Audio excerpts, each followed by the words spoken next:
पुण्याहून निघालेले मराठा आंदोलक मुंबईत दाखल झाले। मुंबई पालिकेच्या जवळ पोलिसांनी आंदोलकांना अडवलेले आहे। मराठा आंदोलकांच्या वतीने आता जोरदार घोषणाबाजी देखील केली जाते। महत्त्वाची आणि मोठी ब्रेकिंग न्यूज आपण पाहतोय। पुण्याहून निघालेले मराठा आंदोलक मुंबईत दाखल झालेले आहेत।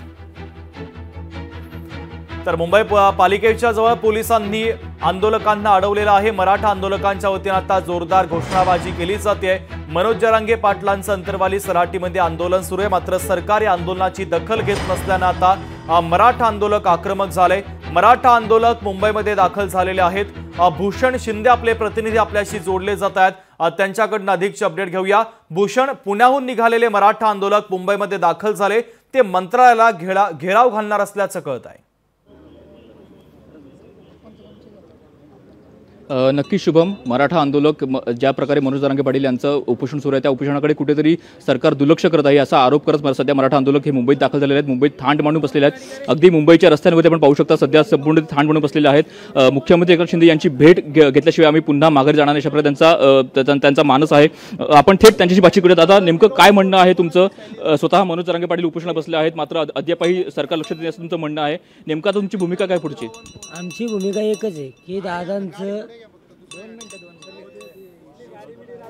आमचं एकच भूमिका आहे, दादांचं उपोषण या सरकारने आता जी आश्वासनं दिलीत ती पूर्ण करावीत आणि उपोषण सोडावं। गेले 5 दिवस झालेत, आज 5 दिवस बिन अन्नानं पाण्याचा ते व्यक्ती तिथं स्टेजवर आहे। चक्कर येते, हे पण लाईव्ह सगळं पाहतात, सगळ्या मीडियामध्ये पाहतात। मग यांना दिसत नाही का तिकडचा विचार करायला यांना वेळ नाही का? आज गेले ते 12 महिने झाले या आंदोलनात हे सगळं करतायत।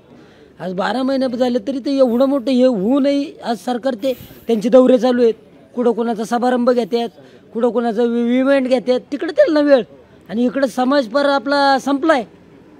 आणि आज आम्ही जे सगळे लोक आम्ही आज पुण्यावरून जे आले हे कशाला आलोय?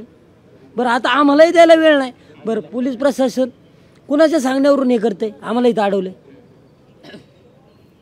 आता तुम्ही आता थेट मुंबईत दाखल झालेला आहात, आता तुमची पुढची भूमिका काय असणार आहे?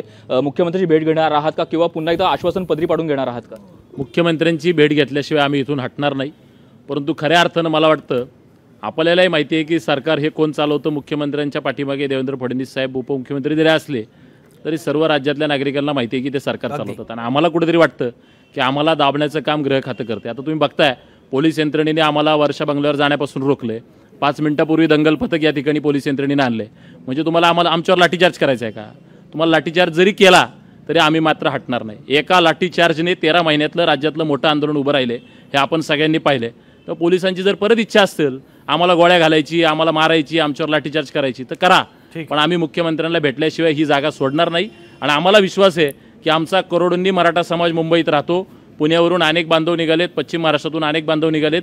सकाळपर्यंत इथं लाखोंची गर्दी जमेल, परंतु मुख्यमंत्र्यांना भेटल्याशिवाय आम्ही जाणार नाही। कारण गेल्या 13 महिन्यापासून सरकारने पाहिजे तेवढी वेळ मागून घेतली। शिवाजी महाराजांची शपथ घेऊन तुम्ही सांगितलं मराठा समाजाला आम्ही टिकणारं आरक्षण देऊ, परंतु अद्यापपर्यंत आज तुमचा कालखंड संपायची वेळ आली, सरकारमधून तुम्ही पाय उतार व्हायची वेळ आली। पुन्हा तुम्ही निवडून एकनाथ शिंदे यांची भेट घेतल्याशिवाय आम्ही जाणार नाही अशी भूमिका आंदोलकांनी घेतलेली आहे। तुर्तास धन्यवाद। लोकशाही मराठी ऐका, पहा, जागरूक रहा।